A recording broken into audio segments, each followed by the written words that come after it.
Hello friends, welcome to my channel defence practice class. Defence practice class চ্যানেলের তরফ থেকে তোমাদের সবাইকে জানাই স্বাগত। আজকের এই ক্লাসে আমরা আলোচনা করব 100+ এমসিকিউ প্রশ্ন উত্তর। যে প্রশ্নগুলো সাম্প্রতিক তোমাদের যে সমস্ত এক্সাম রয়েছে সমস্ত এক্সামের জন্য খুবই গুরুত্বপূর্ণ। তো ভিডিওটি তোমরা প্রথম থেকে শেষ পর্যন্ত দেখো এবং লাস্টে তোমাদের স্কোর নিচে কমেন্ট বক্সে কমেন্ট করে জানাবে তোমরা কত স্কোর করতে পারলে। তো চলো শুরু করা যাক ফটাফট। ফার্স্ট প্রশ্ন কি বলেছে দেখো, অগ্নি পরীক্ষা বইটির রচয়িতা কে? সঠিক উত্তর কী হবে নিচে কমেন্ট বক্সে কমেন্ট করে জানাও। প্রত্যেকটি প্রশ্নের জন্য রয়েছে 5 সেকেন্ড সময়। রাইট অ্যান্সার হয়ে যাবে আচার্য তুলসী দাস হলেন অগ্নি পরীক্ষা বইটির রচয়িতা। Option B is the correct answer. এর পাশাপাশি তোমরা মনে রাখবে আচার্য তুলসী দাস ছিলেন জৈন শ্বেতাম্বর এবং তিনি নবম প্রধান আচার্য ছিলেন এবং তিনি অনুব্রত আন্দোলনের জন্য বিখ্যাত ছিলেন। পরবর্তী প্রশ্ন হচ্ছে 2 নম্বর প্রশ্ন, শ্রীমদ্ ভগবদ্ গীতা কে রচনা করেন? সঠিক উত্তরটি হয়ে যাবে option C is the correct answer. Vedavyasa রচনা করেন। গীতা মহাভারতের ভীষ্ম পর্বের অংশ এবং তোমরা মনে রাখবে এতে 18টি অধ্যায় রয়েছে এবং 700টি শ্লোক রয়েছে। নেক্সট প্রশ্ন দেখো 3 নম্বর প্রশ্ন, 10 কুমার চরিত্র কার লেখা? এই প্রশ্নের সঠিক উত্তরটি হয়ে যাবে option A is the correct answer. Dandi রেখা। 10 কুমার চরিত্র হল দণ্ডী রেখা।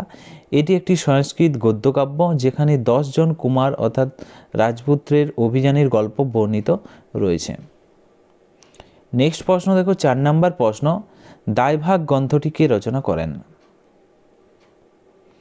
এই প্রশ্নের সঠিক উত্তরটি হয়ে যাবে option C is the correct answer. Jimutavahana. Next হচ্ছে 5 নম্বর প্রশ্ন, ইন্ডিকা গ্রন্থটির রচয়িতাকে? সঠিক উত্তরটি হয়ে যাবে option C is the correct answer. Megasthenes. পরবর্তী প্রশ্নে যাওয়ার আগে আমি তোমাদেরকে ছোট্ট একটি বিজ্ঞপ্তি দিয়ে দিই। ওয়েস্ট বেঙ্গল গ্রুপ সি এবং গ্রুপ ডির জন্য আমরা একটি প্র্যাকটিস ব্যাচ কোর্স লঞ্চ করেছি, যেটার কোর্স ফি আগে 299 টাকা ছিল, সেটা আমরা কম করে তোমাদের পরীক্ষা মাথায় রেখে আমরা 199 টাকা করে দিয়েছি। খুব কম প্রাইসের মধ্যে তোমরা পেয়ে যাচ্ছ। ওকে, ভ্যালিডিটি খুব সামান্য দিন রয়েছে। 100টি গুরুত্বপূর্ণ সেখানে প্র্যাকটিস সেট পেয়ে যাবে। নতুন সিলেবাসের উপর ভিত্তি করে এই প্রশ্নগুলো নিয়ে আসা। এখানে সুবিধা কি পেয়ে যাবে দেখে নাও। প্রতিটি প্রশ্নের বিস্তারিত ক্লাস অধ্যায়ভিত্তিক পড়ানো হয়। পরীক্ষা এবং মক টেস্টের ব্যবস্থা রয়েছে। পিডিএফ ডাউনলোড এবং প্রিন্ট আউট পেয়ে যাবে। লাস্ট মিনিট সাজেশন পরীক্ষার আগে পেয়ে যাবে, যেগুলো থেকে তোমাদের পরীক্ষাতে প্রশ্ন কমন আসবে। তোমরা যদি ভর্তি হতে চাও আমাদের এই নাম্বারে 7006450612 এই নাম্বারে মেসেজ করতে পারো। ভর্তি চলছে। নেক্সট প্রশ্ন দেখো 6 নম্বর প্রশ্ন, পন্ডিচেরির রাজধানীর নাম কি? একটু কারেকশন করে নেবে। পন্ডিচেরির রাজধানী। এই প্রশ্নের সঠিক উত্তরটি হয়ে যাবে option C is the correct answer. Puducherry. Next প্রশ্ন হচ্ছে 7 নম্বর প্রশ্ন, দাদরা ও নগর হাভেলি এবং দমন ও দিউর রাজধানীর নাম কি? এই প্রশ্নের সঠিক উত্তরটি হয়ে যাবে Daman. Option B is the correct answer. এখানে তোমরা মনে রাখবে 2020 সালে দাদরা ও নগর হাভেলি এবং দমন ও দিউ এই 2টি কেন্দ্রশাসিত অঞ্চলকে একত্রিত করা হয়েছে। পরবর্তী প্রশ্ন হচ্ছে 8 নম্বর প্রশ্ন, উত্তরাখণ্ডের শীতকালীন রাজধানী কোনটি? সঠিক উত্তরটি হয়ে যাবে option C is the correct answer. Dehradun. এছাড়াও মনে রাখবে দেরাদুন হলো শীতকালীন রাজধানী এবং গ্রীষ্মকালীন রাজধানীর নাম যদি বলা হয় গুরসুন। ওকে, গুরসুন হলো গ্রীষ্মকালীন রাজধানী। নেক্সট হচ্ছে 9 নম্বর প্রশ্ন, মণিপুরের রাজধানীর নাম কি? সঠিক উত্তরটি হয়ে যাবে option D is the correct answer. Imphal. মণিপুরকে ভারতের মণি কে বলেছেন যদি বলা হয় তোমরা মনে রাখবে পণ্ডিত জওহরলাল নেহরু মণিপুরকে ভারতের মণি বলেছেন এবং এখানেই রয়েছে লোকটাক হ্রদ। নেক্সট প্রশ্ন হলো 10 নম্বর প্রশ্ন, মিজোরামের রাজধানীর নাম কি? সঠিক উত্তরটি হয়ে যাবে option B is the correct answer. Aizawl. Next হচ্ছে 11 নম্বর প্রশ্ন, ডন পত্রিকা কোথা থেকে প্রকাশিত হয়? বিভিন্ন দেশের যে সংবাদপত্র সেখান থেকে তোমাদের পরীক্ষাতে প্রশ্ন আসে। এখান থেকে তোমাদের 10টি যদি প্রশ্ন করে রাখো 1 নাম্বার পেয়ে যাবে যদি পরীক্ষাতে প্রশ্ন এসে থাকে। তো এই প্রশ্নের সঠিক উত্তর হয়ে যাবে Karachi, Pakistan. Option C is the correct answer. Dawn পত্রিকাটি করাচি পাকিস্তানের পত্রিকা। এটি পাকিস্তানের প্রাচীনতম ইংরেজি সংবাদপত্র। 1941 সালে এটি মোহাম্মদ আলী জিন্নাহ প্রতিষ্ঠা করেন। নেক্সট হচ্ছে 12 নম্বর প্রশ্ন, প্রাভদা পত্রিকা কোথা থেকে প্রকাশিত হয়? এই প্রশ্নের সঠিক উত্তর হয়ে যাবে Moscow, Russia. Option C is the correct answer. মনে রাখবে সোভিয়েত ইউনিয়নের সময় এটি ছিল কমিউনিস্ট পার্টির অফিসিয়াল মুখপত্র। এবং প্রাভদা শব্দের অর্থ কী তোমাদের পরীক্ষাতে আসতে পারে, তো তোমরা মনে রাখবে সত্য। নেক্সট হচ্ছে 13 নম্বর প্রশ্ন, ইজভেস্তিয়া পত্রিকার প্রকাশনার স্থান কোথায়? সঠিক উত্তরটি হয়ে যাবে প্রশ্নের option B is the correct answer, Moscow, Russia. এবং এটি প্রকাশিত হয় 1917 সালে। নেক্সট প্রশ্ন হলো 14 নম্বর প্রশ্ন, দ্য গার্ডিয়ান পত্রিকা কোথা থেকে প্রকাশিত হয়? সঠিক উত্তর হয়ে যাবে London. Option A is the correct answer. পরবর্তী প্রশ্ন হলো দেখো, মেরদেকা পত্রিকা কোথা থেকে প্রকাশিত হয় বা কোন শহরের পত্রিকাটি? মেরদেকার কথা যদি বলা হয় সঠিক উত্তর হয়ে যাবে Jakarta. Option B is the right answer. এবং মনে রাখবে জাকার্তা হলো ইন্দোনেশিয়ার রাজধানী। নেক্সট প্রশ্ন দেখো 16 নম্বর প্রশ্ন, কসমোলজি কিসের সাথে যুক্ত? বিভিন্ন যে বিষয় সংক্রান্ত বিদ্যা, এখান থেকে প্রশ্ন এসে থাকে তোমাদের পরীক্ষাতে।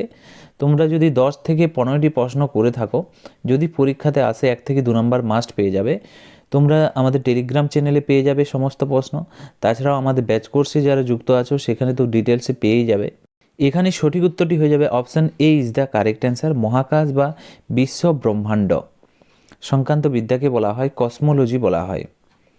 নেক্সট প্রশ্ন দেখো 17 নম্বর প্রশ্ন, ফ্রেনোলজি কোন বিষয় সংক্রান্ত বিদ্যা? সঠিক উত্তরটি হয়ে যাবে option B is the correct answer. Right answer কী হবে? এটি মস্তিষ্ক বা মাথার খুলি সংক্রান্ত বিদ্যাকে বলা হয় ফ্রেনোলজি বলা হয়। নেক্সট হচ্ছে 18 নম্বর প্রশ্ন, কি বলেছে, হাইজিন বলতে কি বোঝায়?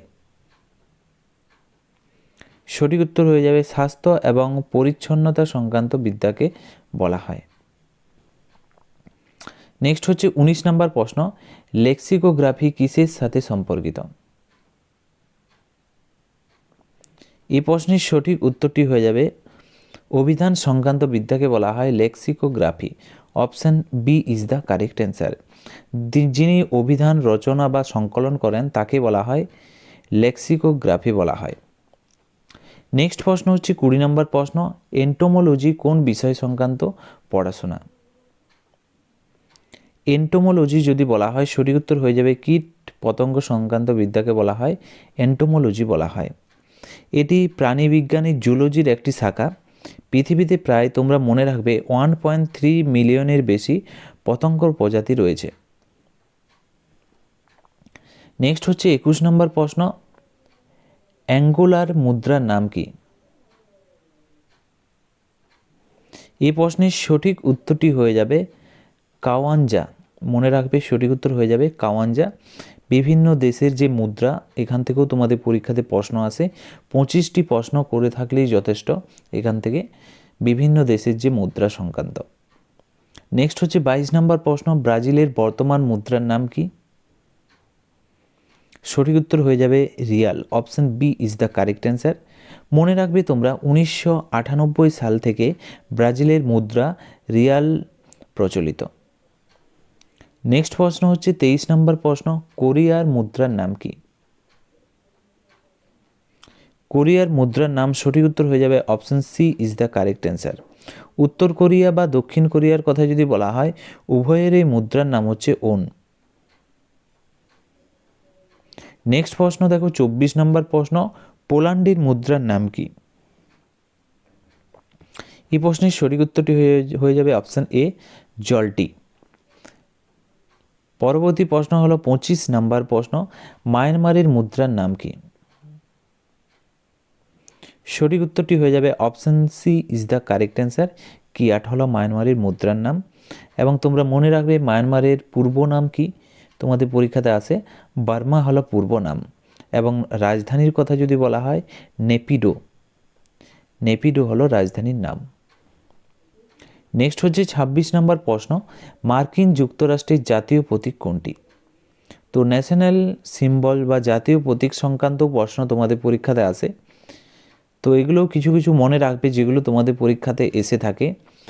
সেখানে তোমরা 20টি প্রশ্ন করে রাখবে জাতীয় প্রতীক সম্বন্ধে। তোমরা যদি বিশেষ বা স্পেশাল ক্লাস নিতে চাও সেখানে পুরো পেয়ে যাবে ক্লাসগুলো, আমাদের এই নাম্বারে যোগাযোগ করতে পারো। তো এই প্রশ্নের সঠিক উত্তর হয়ে যাবে জাতীয় প্রতীকের কথা বলা হয়েছে শ্বেত eagle, option B is the correct answer. মনে রাখবে তোমরা 1782 সালে একে জাতীয় প্রতীক হিসাবে গ্রহণ করা হয়েছে শ্বেত ঈগলকে, এবং এটি শক্তি এবং স্বাধীনতার প্রতীক মার্কিন যুক্তরাষ্ট্রের। নেক্সট প্রশ্ন দেখো 27 নম্বর প্রশ্ন, স্পেনের জাতীয় প্রতীকে ঐতিহাসিকভাবে কি দেখা যেত? এই প্রশ্নের সঠিক উত্তরটি হয়ে যাবে 4টি অপশনের মধ্যে একটিও হবে না সঠিক, তোমরা একটু কারেকশন করে নেবে। রাইট অ্যান্সার হয়ে যাবে এখানে বর্তমানে কোট অফ আর্মস ব্যবহৃত হয়। ওকে, তো তোমরা মনে রাখবে কোটস অফ আর্মস ব্যবহৃত হয়। নেক্সট হচ্ছে 28 নম্বর প্রশ্ন, পাকিস্তানের জাতীয় প্রতীক কি? সঠিক উত্তর হয়ে যাবে option B is the right answer, অর্ধচন্দ্র ও তারা হলো পাকিস্তানের জাতীয় প্রতীক। নেক্সট হচ্ছে 29 নম্বর প্রশ্ন, ইরানের জাতীয় প্রতীকের নাম কি?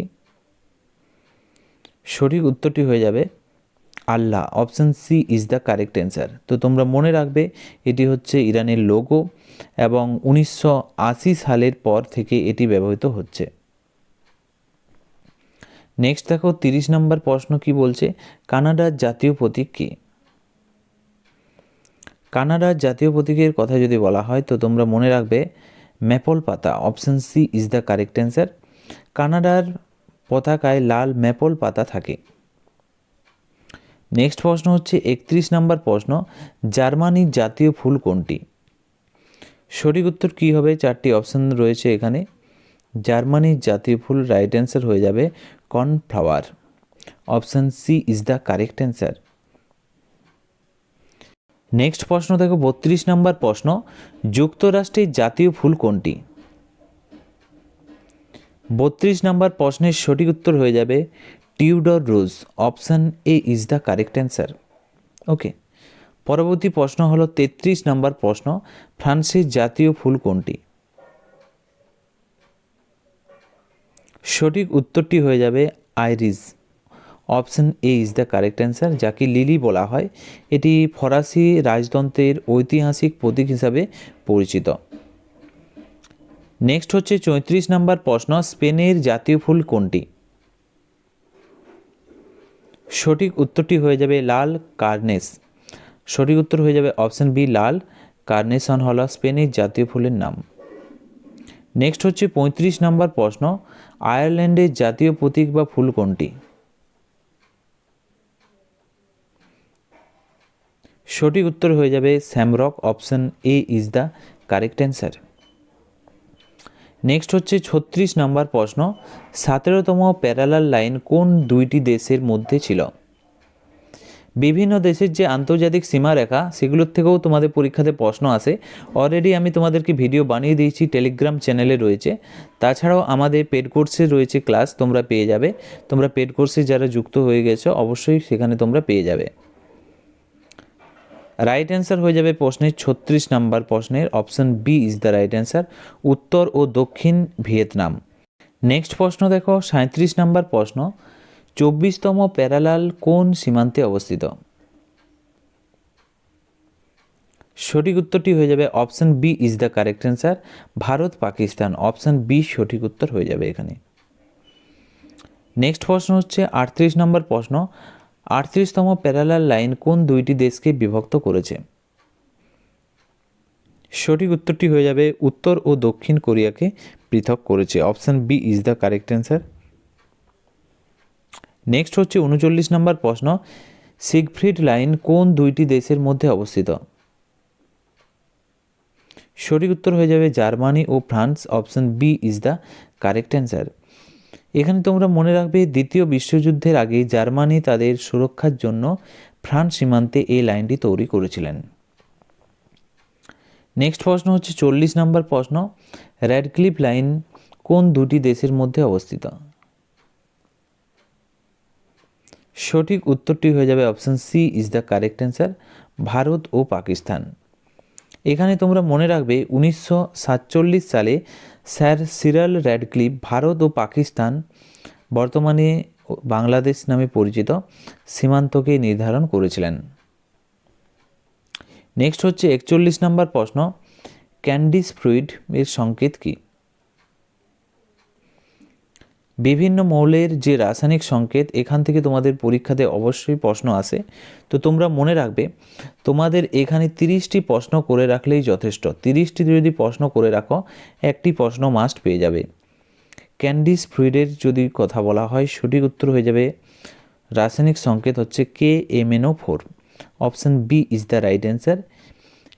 এর রাসায়নিক নাম হচ্ছে পটাশিয়াম পার ম্যাঙ্গানেট। এটি একটি শক্তিশালী জারক পদার্থ এবং জীবাণুনাশক হিসেবে ব্যবহৃত হয়। নেক্সট হচ্ছে 42 নম্বর প্রশ্ন, লুনার কাস্টিকের রাসায়নিক সংকেত কী? এই প্রশ্নের সঠিক উত্তরটি হয়ে যাবে AgNO3।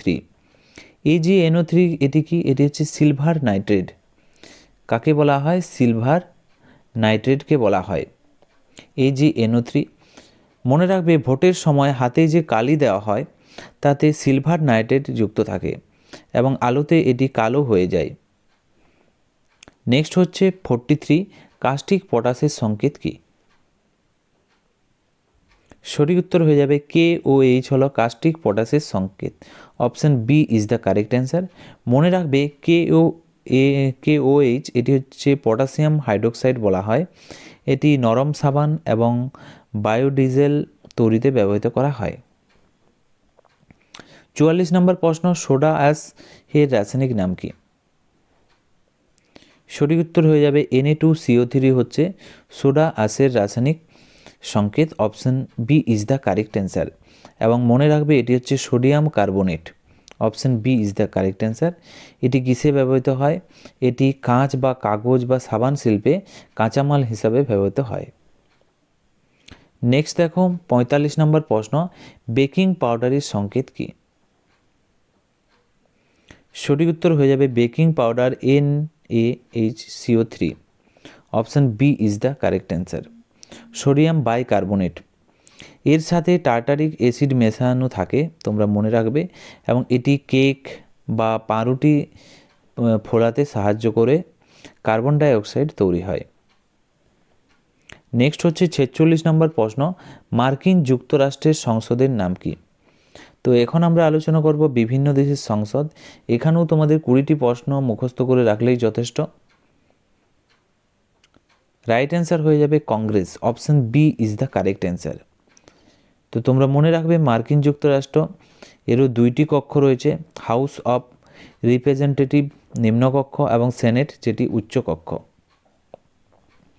নেক্সট হচ্ছে 47 নম্বর প্রশ্ন, সুইডেনের সংসদের নাম কি? সঠিক উত্তর হয়ে যাবে Riksdag. Option A is the correct answer. সঠিক উত্তর হয়ে যাবে অপশন এ। নেক্সট হচ্ছে 48 নম্বর প্রশ্ন, আফগানিস্তানের সংসদের নাম কি? সঠিক উত্তরটি হয়ে যাবে option B is the correct answer, Shura. Next হচ্ছে 49 নম্বর প্রশ্ন, রাশিয়ার সংসদের নাম কি? সঠিক উত্তরটি হয়ে যাবে option A is the correct answer, Duma হলো রাশিয়ার সংসদের নাম। রাশিয়ার সংসদের নাম ফেডারেল অ্যাসেম্বলি। এর নিম্নকক্ষকে বলা হয় স্টেট ডুমা। নেক্সট হচ্ছে 50 নম্বর প্রশ্ন, ইসরায়েলের সংসদের নাম কি? খুবই গুরুত্বপূর্ণ প্রশ্ন। রাইট অ্যান্সার হয়ে যাবে Knesset. Option A is the correct answer. Next প্রশ্ন দেখো 51 নম্বর প্রশ্ন, ব্লু বুক কোন সরকারের অফিসিয়ালি রিপোর্ট? চারটি অপশান রয়েছে, সঠিক উত্তর কী হবে? Option B is the right answer, British সরকার। তো তোমরা মনে রাখবে বিভিন্ন দেশের যে অফিসিয়ালি রিপোর্ট বা সরকারি নথি বা অফিসিয়ালি বুক যদি বলো, এখান থেকে প্রশ্ন আসে। 10 থেকে 15টি যদি প্রশ্ন এখানে করে রাখো তোমরা, এখান থেকে তোমরা মাস্ট পেয়ে যাবে। নেক্সট প্রশ্ন হচ্ছে 52 নম্বর প্রশ্ন, গ্রিন বুক কোন দেশের সাথে যুক্ত? সঠিক উত্তরটি হয়ে যাবে গ্রিন বুক হচ্ছে ইতালি ও Iran. Option A is the correct answer, option A সঠিক উত্তর হয়ে যাবে। পরবর্তী প্রশ্ন দেখো কি বলেছে এখানে, গ্রে বুক কোন দেশের অফিসিয়ালি রিপোর্ট? গ্রে বুক সঠিক উত্তর হয়ে যাবে বেলজিয়াম ও Japan. Option A is the correct answer. Next প্রশ্ন হচ্ছে অরেঞ্জ বুক, এটি কোন দেশের সাথে যুক্ত? রাইট অ্যান্সার হয়ে যাবে Netherland. Option A is the correct answer. তো অরেঞ্জ বুক কি? এটি হচ্ছে নেদারল্যান্ডের রাজবংশ হাউস অফ অরেঞ্জ নামে পরিচিত, তাই তাদের প্রকাশনা অরেঞ্জ বুক নামে পরিচিত। পরবর্তী প্রশ্ন দেখো 55 নম্বর প্রশ্ন, হোয়াইট বুক কোন দেশের সরকারি প্রকাশনা? সঠিক উত্তর হয়ে যাবে পর্তুগাল, চীন ও জার্মানির সরকারি প্রকাশনা হচ্ছে white book. Option A is the correct answer. White paper অর্থাৎ সেট পেপার, এটি এর দ্বারাই প্রকাশিত হয় ছোট্ট রিপোর্টকে বোঝায়। Option A is the correct answer. Next হচ্ছে 56 নম্বর প্রশ্ন, ঘানার প্রাচীন নাম কি ছিল? তো প্রাচীন নাম বা বর্তমান নাম এ ধরনের প্রশ্ন এসে থাকে। তো ঘানার যদি প্রাচীন নাম বলা হয় গোল্ড কোস্ট, সঠিক উত্তর হয়ে যাবে option A is the correct answer. Next হচ্ছে 57 নম্বর প্রশ্ন, কম্বোডিয়ার প্রাচীন নাম কি? সঠিক উত্তর হয়ে যাবে কাম্পুচিয়া। রাইট উত্তর হয়ে যাবে option B is the correct answer. Next প্রশ্ন দেখো 58 নম্বর প্রশ্ন, জায়ারের বর্তমান নাম কি? সঠিক উত্তর হয়ে যাবে Congo. Option A is the correct answer, সঠিক উত্তর হয়ে যাবে কঙ্গো। মনে রাখবে 1997 সালে এর নাম পরিবর্তন করে কঙ্গো গণতান্ত্রিক প্রজাতন্ত্র রাখা হয়েছে। নেক্সট হচ্ছে 59 নম্বর প্রশ্ন, মালয়েশিয়ার প্রাচীন নাম কি? সঠিক উত্তর হয়ে যাবে Malay. Option B is the correct answer. Next হচ্ছে 60 নম্বর প্রশ্ন, কি বলেছে দেখো, শ্রীলঙ্কার প্রাচীন নাম কি? তো এই প্রশ্নের সঠিক উত্তর হয়ে যাবে সিলয় হচ্ছে শ্রীলঙ্কার প্রাচীন নাম। Option B is the correct answer. মনে রাখবে 1972 সালে এর নাম পরিবর্তন করে শ্রীলঙ্কা রাখা হয়েছে। তো বিভিন্ন দেশের যে প্রাচীন নাম এবং বর্তমান নাম সম্বন্ধে তোমাদের পরীক্ষাতে প্রশ্ন আসতে পারে।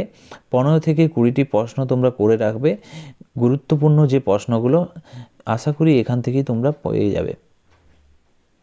নেক্সট প্রশ্ন হচ্ছে 61 নাম্বার প্রশ্ন, জলপাই শাখা অলিভ ব্রাঞ্চ কিসের প্রতীক? এই প্রশ্নের সঠিক উত্তর হয়ে যাবে প্রতীক ও তাদের অর্থ। এ ধরনের প্রশ্ন আসে, সঠিক উত্তর হয়ে যাবে option B is the correct answer. শান্তির প্রতীক হচ্ছে জলপাই শাখা। রাষ্ট্রপুঞ্জ অর্থাৎ ইউএনওর পতাকায় পৃথিবীকে বেষ্টন করে 2টি জলপাই শাখা রাখা হয়েছে, যা শান্তির প্রতীক হিসাবে পরিচিত। নেক্সট হচ্ছে 62 নম্বর প্রশ্ন, পদ্ম কিসের প্রতীক? সঠিক উত্তরটি হয়ে যাবে option B is the correct answer. সংস্কৃত ও সভ্যতার প্রতীক হচ্ছে পদ্ম। এছাড়াও এটি সত্য এবং পবিত্রতার প্রতীক হিসাবে গণ্য করা হয়। নেক্সট হচ্ছে 63 নম্বর প্রশ্ন, ইউনিয়ন জ্যাক কিসের প্রতীক? সঠিক উত্তর হয়ে যাবে যুক্তরাজ্যের পতাকার প্রতীক। Option B is the correct answer. Right উত্তর হয়ে যাবে অপশান বি। ওকে, এটি ইংল্যান্ড, স্কটল্যান্ড এবং আয়ারল্যান্ডের পতাকার সংমিশ্রণ। নেক্সট হচ্ছে 64 নম্বর প্রশ্ন, পায়রা অর্থাৎ ডাব কিসের প্রতীক? সঠিক উত্তর হয়ে যাবে প্রশ্নেরও সঠিক উত্তর অপশান এ, এটি হচ্ছে শান্তির প্রতীক। মনে রাখবে সাদা পায়রা ওড়ার মাধ্যমে শান্তির বার্তা দেওয়া হয়। নেক্সট হচ্ছে 65 নম্বর প্রশ্ন, চাকা অর্থাৎ হুইল কিসের প্রতীক? সঠিক উত্তর হয়ে যাবে option B is the correct answer, প্রগতি অর্থাৎ প্রোগ্রেসের প্রতীক। ভারতের জাতীয় পতাকার অশোক চক্রে 24টি স্পোক বা দণ্ড রয়েছে, যা নিরন্তর প্রগতি বা সময়ের প্রতীক হিসাবে পরিচিত। নেক্সট হচ্ছে 66 নম্বর প্রশ্ন, ওয়াট কিসের একক? সঠিক উত্তরটি হয়ে যাবে option B is the correct answer, ক্ষমতার একক হচ্ছে ওয়াট। তো জেমস ওয়াটের নাম অনুসারে তোমরা মনে রাখবে এককের নাম হয়েছে ওয়াট, এবং 1 HP 1 হর্স পাওয়ারের কথা যদি বলা হয় 746 হচ্ছে ওয়াট। এই পয়েন্টটা মনে রাখবে, তোমাদের পরীক্ষাতে আছে, সেজন্যই আমি ডিসকাস করে দিলাম। নেক্সট হচ্ছে 67 নাম্বার প্রশ্ন, ওহম কিসের একক? সঠিক উত্তর হয়ে যাবে রোধের একক, option B is the correct answer. মনে রাখবে তোমরা, পরিবাহীর যে ধর্মের জন্য বিদ্যুৎ প্রবাহ বাধা পায় তাকেই বলা হয় রোধ। নেক্সট হচ্ছে 68 নম্বর প্রশ্ন, অ্যামস্ট্রং কিসের একক? অ্যাংস্ট্রমের কথা যদি বলা হয় তরঙ্গ দৈর্ঘ্যের একক, option A is the correct answer, option A সঠিক উত্তর। আলোর তরঙ্গ দৈর্ঘ্য এবং অণুর ব্যাস মাপতে এটি ব্যবহার করা হয়। 1 অ্যামস্ট্রংয়ের কথা যদি বলা হয় মনে রাখবে 10⁻⁻10 মিটার। ওকে, নেক্সট প্রশ্ন দেখো 69 নম্বর প্রশ্ন, আর্ঘ কিসের একক? আর্ঘের কথা যদি বলা হয় কার্য ও শক্তির একক, option B is the correct answer. মনে রাখবে এটি সিজিএস একক, এটি হচ্ছে সিজিএস একক আর্ঘের। এবং মনে রাখবে 1 জুল সমান হচ্ছে 10⁻7 আর্ঘ। ওকে, নেক্সট প্রশ্ন দেখো 70 নম্বর প্রশ্ন, ডাইন কিসের একক? সঠিক উত্তরটি হয়ে যাবে option B is the correct answer, বলের একক। এটি সিজিএস পদ্ধতিতে বলের একক, এবং মনে রাখবে 1 নিউটন সমান হচ্ছে 10⁵ ডাইন। নেক্সট প্রশ্ন হচ্ছে 71 নম্বর প্রশ্ন, ভারতের স্থানীয় স্বায়ত্তশাসক কে প্রবর্তন করেন? ভারতের স্থানীয় স্বায়ত্তশাসন প্রবর্তন করেন, সঠিক উত্তরটি হয়ে যাবে প্রশ্নের lord Ripon, option B is the correct answer. Next প্রশ্ন হচ্ছে 72 নম্বর প্রশ্ন, ফ্যাক্টরি আইন কার আমলে পাস হয়? সঠিক উত্তরটি হয়ে যাবে option B is the correct answer, Lord রিপনের আমলেই পাস হয়। তো এই ফ্যাক্টরি আইনের কথা যদি বলা হয় এটি হচ্ছে 1881 সালে প্রথম ফ্যাক্টরি আইন পাস হয়, যেখানে শিশু শ্রম নিয়ন্ত্রণ বা কাজের সময় নির্দিষ্ট করার একটি কথা উল্লেখ রয়েছিল। নেক্সট হচ্ছে 73 নম্বর প্রশ্ন, ভারত বিভাজন কার সময় হয়? সঠিক উত্তরটি হয়ে যাবে option B is the correct answer, lord Mountbatten. 1947 সালের 3রা জুন লর্ড মাউন্টব্যাটেন পরিকল্পনা অনুযায়ী ভারত পাকিস্তান 2টি পৃথক রাষ্ট্রে বিভক্ত হয়। 74 নম্বর প্রশ্ন হচ্ছে, অসহযোগ আন্দোলন কার আমলে শুরু হয়? সঠিক উত্তরটি হয়ে যাবে Lord Chelmsford, option A is the correct answer. Next হচ্ছে 75 নম্বর প্রশ্ন, ক্যাবিনেট মিশন কার আমলে ভারতে আসে? সঠিক উত্তরটি হয়ে যাবে option B is the correct answer, Lord ওয়াভেলের আমলে। নেক্সট হচ্ছে 76 নম্বর প্রশ্ন, ভারতের প্রথম রাষ্ট্রপতি কে ছিলেন? সঠিক উত্তরটি হয়ে যাবে option B is the correct answer, doctor Rajendra Prasad. Next প্রশ্ন দেখো 77 নম্বর প্রশ্ন, ভারতের শেষ ভাইসরয় কে ছিলেন? সঠিক উত্তরটি হয়ে যাবে ভারতের শেষ ভাইসরয় ছিলেন lord Mountbatten, option B is the correct answer, option B সঠিক উত্তর। নেক্সট প্রশ্ন হচ্ছে 78 নম্বর প্রশ্ন, এভারেস্ট জয়ী প্রথম ভারতীয় মহিলা কে ছিলেন? সঠিক উত্তর হয়ে যাবে Bachendri Pal, option B is the correct answer. তিনি 1984 সালে মাউন্ট এভারেস্ট জয় করেন। নেক্সট হচ্ছে 79 নম্বর প্রশ্ন, নোবেল পুরস্কার বিজয়ী প্রথম ভারতীয় কে ছিলেন? সঠিক উত্তর হয়ে যাবে রবীন্দ্রনাথ ঠাকুর, বা প্রথম এশিয়ায় নোবেল প্রাইজ পান কে, সেখানেও হয়ে যাবে রবীন্দ্রনাথ ঠাকুর। তিনি 1913 সালে গীতাঞ্জলি কাব্যের জন্য সাহিত্যে নোবেল পুরস্কার পান, এবং তিনি এশিয়ার মধ্যে প্রথম নোবেল বিজয়ী। এবং আজকের ভিডিওর লাস্ট প্রশ্ন দেখো, অক্সিজেন ছাড়া এভারেস্ট জয়ী প্রথম ভারতীয় কে? সঠিক উত্তর হয়ে যাবে Phu Dorji. Option B is the correct answer. মনে রাখবে তিনি 1984 সালে অক্সিজেন সিলিন্ডার ছাড়াই এভারেস্টের চূড়ায় উঠেছিলেন। তো ফ্রেন্ডস, এগুলোই ছিল আজকের ভিডিওর আমাদের গুরুত্বপূর্ণ কিছু এমসিকিউ প্রশ্ন উত্তর। এবং আজকের এই ভিডিওতে আমরা এটাই বলবো যে আমরা কিভাবে পড়াশোনা করতে হবে সেটা আলোচনা করে দিলাম। তো আমাদের পেড ক্লাসে সমস্ত রকম ক্লাস পেয়ে যাবে, কীরকমভাবে তোমাদেরকে পড়তে হবে, কতটা পড়তে হবে। তাছাড়াও যদি তোমরা টেলিগ্রামে যুক্ত হও সেখানে ফ্রি পিডিএফ পেয়ে যাবে। এবং তোমরা 80টি প্রশ্নের মধ্যে কত স্কোর করতে পারলে সেটা নিচে কমেন্ট বক্সে কমেন্ট করে আমাদেরকে জানাতে পারো। তো আজকের ভিডিওটি এখানেই শেষ করছি। Thank you for watching. জয় হিন্দ, জয় ভারত।